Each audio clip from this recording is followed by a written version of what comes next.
ত্রয়োদশ জাতীয় সংসদ নির্বাচন ও গণভোটে অংশ নিতে প্রবাসী ভোটারদের পাঠানো পোস্টাল ব্যালটের একটি বড় অংশ ইতোমধ্যেই দেশে ফিরে এসেছে। নির্বাচন কমিশনের তথ্য মতে এখন পর্যন্ত ২১,৫০৮ জন প্রবাসী ভোটারের ব্যালট বাংলাদেশে পৌঁছেছে।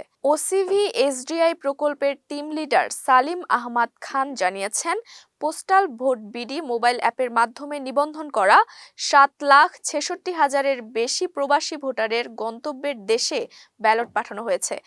এর মধ্যে ৪,৯৩,৯২০ জন ব্যালট গ্রহণ করেছেন আর ৪,২৫,৭৮৮ জন প্রবাসী ভোট দেওয়া সম্পন্ন করেছেন। ভোট দেওয়া প্রবাসীদের মধ্যে ৩,৭০,০০০-এর বেশি ভোটার সংশ্লিষ্ট দেশের পোস্ট অফিস বা ডাক বাক্সে ব্যালট জমা দিয়েছেন, যার একটি অংশ ইতোমধ্যে দেশে পৌঁছাতে শুরু করেছে।